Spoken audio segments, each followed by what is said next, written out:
There she is. The almost birthday girl. Some stories don't begin with a scream. They begin with a whisper, a presence you never see but always feel. I don't know. 33? Longlegs, 2024, is not just a horror film. It's a psychological descent into inherited evil, manipulation, and the terrifying idea that destiny isn't always your own.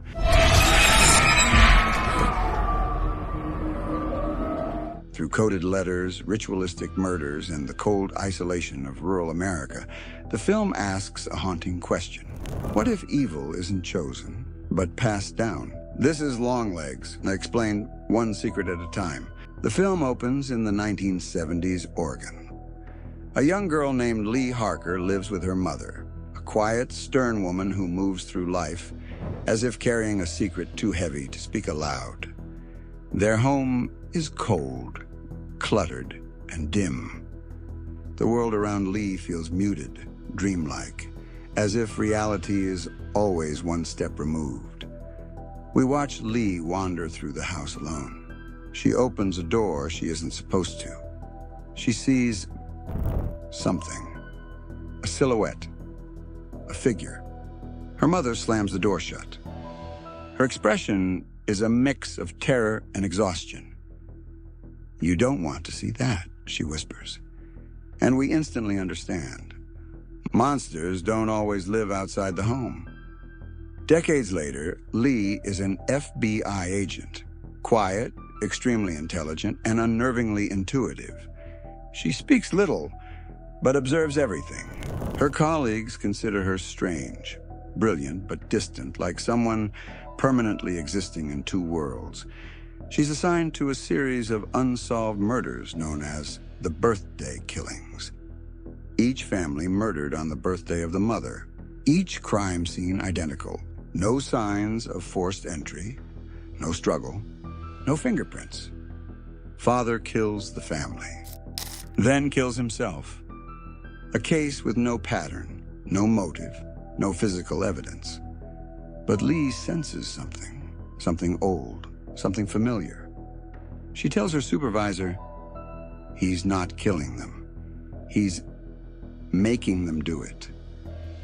And that's when the film shifts from crime story to occult nightmare. The FBI receives a package.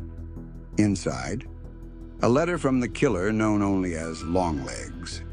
The letter is handwritten in manic, looping patterns, a mix of English, symbols, and strange coded messages. Lee studies it with silent, eerie focus. Her eyes move across the page like she's reading a language no one else understands. She feels a connection, a pull, like the letter is speaking directly to her. Then she notices something horrifying, a symbol, the same symbol she saw as a child, on a door she wasn't allowed to open. The killer's handwriting feels like a memory she shouldn't have, as if she's seen it before. To understand the murders, Lee visits past crime scenes.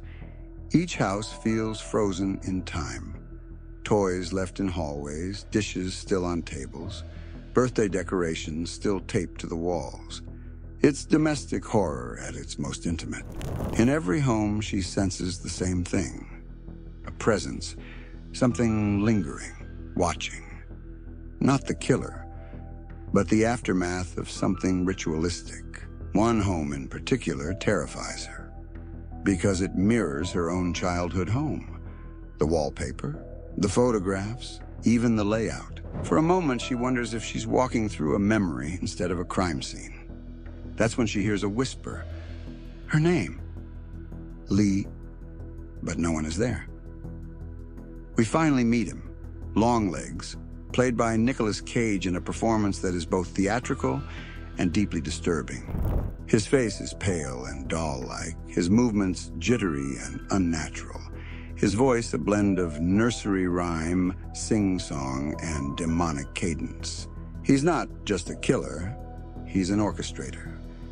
He doesn't break into homes, he enters minds, Through coded letters, symbols, and psychological manipulation, he convinces fathers to kill their families, willingly. He believes he's serving a higher power, an entity he calls Mother. When he speaks of her, his voice cracks with devotion and terror. Longlegs isn't acting alone. He's obeying. Lee discovers a shocking truth. Longlegs didn't choose her case. He chose her. Every letter, every symbol, every murder, they were all leading to her. Her name appears hidden in the letters. Her birthday matches the pattern of the killings. And then, the ultimate horror. Lee learns that her mother knew Longlegs. They were connected through a cult decades ago, a group obsessed with satanic rituals and bloodline sacrifices. Lee wasn't adopted. She was chosen, a child born into a pact she never agreed to. Longlegs believes that Lee is the final piece, the last daughter of the Covenant, and he has one final gift planned for her. Lee confronts her mother. The truth unravels like a confession years overdue. Her mother reveals she once attempted to escape the cult, to protect Lee from becoming a vessel for evil. But Longlegs found them, and he never stopped watching. All the strange rules, the locked doors, the silence, they were all attempts to keep Lee away from the influence Longlegs had been cultivating since her childhood. Her mother whispers, "Evil doesn't choose its children, it makes them." With trembling hands, she reveals the symbol carved into her own skin, the same symbol from the letters. And now, Lee understands why Longlegs has been waiting. Lee tracks Longlegs to his hideout, a decaying farmhouse filled with occult symbols, children's drawings, and newspaper clippings of the murders he orchestrated. In the basement, she finds candles arranged in a circle, and a chair meant for her. Longlegs emerges, trembling, ecstatic, as if witnessing a prophecy fulfilled. "You were always meant to come home," he whispers. Through shaking breath, he calls upon Mother, begging her to accept Lee as the final offering. But Lee doesn't break.